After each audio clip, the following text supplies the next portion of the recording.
वाञ्छाकल्पतरुभ्यश्च कृपासिन्धुभयैव च पतितानां पावनेभ्यो वैष्णवेभ्यो नमो नमः। सभी वैष्णव वृंद के चरणों में कोटि कोटि नमः।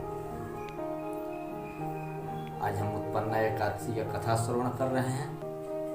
उत्पन्ना एकादशी का महात्मा भविष्योत्तर पुराण में भगवान श्री कृष्ण ने अपने सखा या अपने मित्र अर्जुन को बताते हैं। नैमिषारण्य में एकत्रित हुए सभी ऋषियों को सूत गोस्वामी बताते हैं, भगवान श्री कृष्ण ने अर्जुन को बताए अनुसार जो नियम पूर्वक एकादशी व्रत करता है उसे इस जन्म में आनंद और अगले जन्म में वैकुंठ लोक की प्राप्ति होती है। एक बार अर्जुन ने भगवान श्री कृष्ण से पूछा, हे जनार्दन, एकादशी के दिन पूरा उपवास करने से या केवल रात को खाने से या केवल दोपहर में प्रसाद लेने से क्या लाभ मिलता है? तो भगवान श्री कृष्ण ने कहा, हे अर्जुन, हेमंत ऋतु के प्रारंभ के मार्गशीर्ष महीने की कृष्ण पक्ष की एकादशी करनी चाहिए। प्रातः काल उठकर इस प्रकार प्रारंभ करें, दोपहर में स्नान करके शुद्ध हो जाना चाहिए। स्नान करते हुए पृथ्वी माता की इस प्रकार प्रार्थना करनी चाहिए, अधिक्रांते रेथिक्रांते विष्णु क्रांते वसुंधरे अमृतिका हर्म पापम तन्मया पूर्व संचितम। हे अश्वक्रांते, हे रथक्रांते, हे विष्णुकांते, हे वसुंधरे, हे मृतिके, हे पृथ्वी माता, पूर्व जन्म के मेरे सभी पापों को नष्ट कर दो, जिससे मैं ऊंच ध्येय यानी भगवत धाम को प्राप्त कर सकूं। उसके बाद भगवान श्री गोविंद की पूजा करनी चाहिए। इसकी गोविंद की, गोविंदम आदि पुरुषम तमहम भजामि।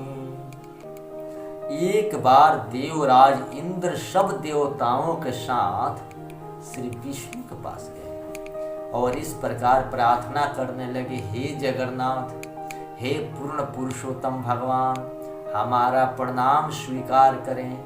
आप सबके आश्रय हैं, आप ही सबके माता पिता हैं, आप सभी के सृजन पालन विनाश करने वाले हैं।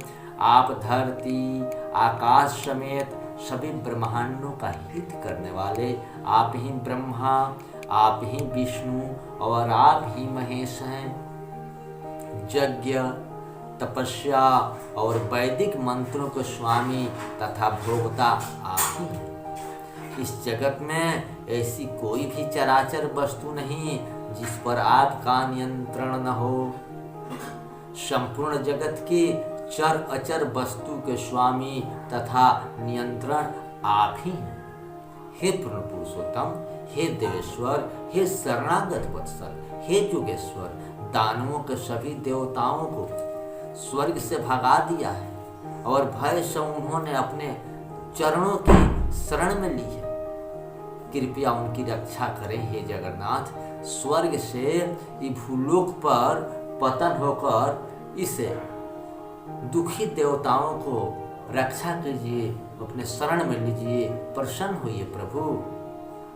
इस प्रकार इंद्र की दया की प्रार्थना सुनने पर भगवान विष्णु ने पूछा, ऐसा कौन सा और विजयी दानव है जिसने देवता पराजित हो रहे हैं? उसका नाम क्या है? उसके शक्ति का स्रोत क्या है? उसको शक्ति मिलता कहाँ से है? हे इंद्र, निर्भय होकर सभी जानकारी हमसे।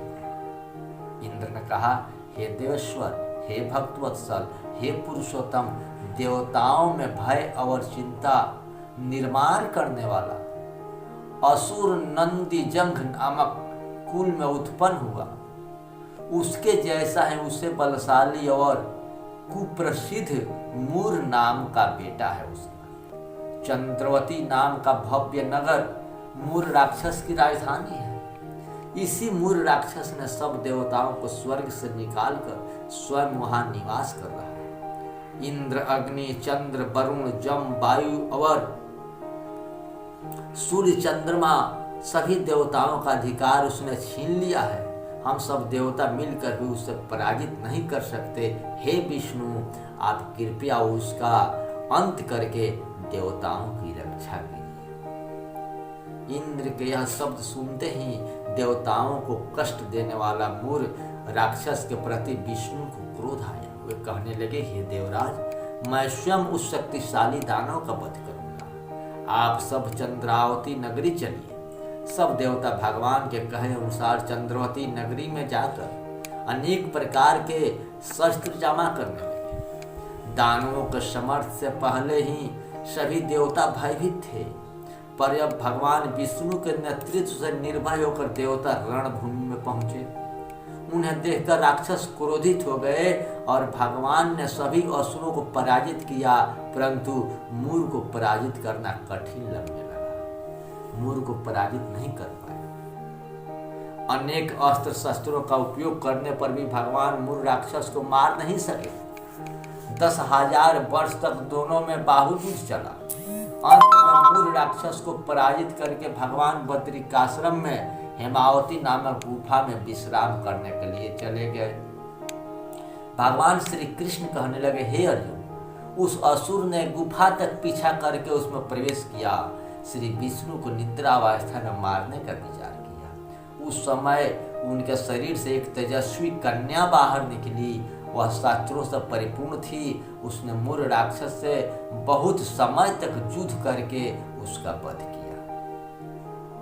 शेष दानव भयभीत होकर पाताल लोक को भाग गए। विष्णु ने निद्रा से जाकर मूर राक्षस का शव और उसके सामने हाथ जोड़कर खड़ी हुई कन्या को देखी और अक्षय से पूछने लगे, तुम कौन हो? उस देवी ने उत्तर दिया, हे भगवान, मैं आपके शरीर से उत्पन्न हुई इस असुर का मैंने वध किया है। आपको निद्रावस्था में देखकर मारने के लिए आने वाले इस असुर को मुझे वध करना पड़ा। भगवान विष्णु ने कहा, हे देवी, आपके इस कार्य से मैं प्रसन्न हूँ, तुम मनचाहा वर मांग लो। जब देवी वरदान मांगा तो भगवान विष्णु ने कहा, तुम मेरी आध्यात्मिक शक्ति हो। एकादशी के दिन उत्पन्न होने के कारण तुम्हारा नाम एकादशी होगा। जो भी एकादशी व्रत करेगा उसे अक्षय सुख की प्राप्ति है। उस दिन एकादशी दिन विश्व में पवित्र गिना जाता है। हे अर्जुन, जो इसका पालन करता है मैं उसे परम उच्च गति प्रदान करता हूँ। हे अर्जुन, एकादशी और द्वादशी एक ही तिथि में होने पर एकादशी को सर्वोच्च माना जाता है। एकादशी दिन मैथुन, अन्न, मद्य, मांस, रसोई में कांस्य के बर्तन, शरीर में तेल लगाना वर्जित है। जो इसका महात्मा जानकर व्रत करेगा अधिक फल की प्राप्ति करेगा। उसके संपूर्ण पाप नष्ट होंगे, जन्म जन्मांतर के पाप नष्ट होंगे और जब शरीर छोड़ेगा तो वैकुंठ भगवान विष्णु के लोक को जाएगा। हरे कृष्णा।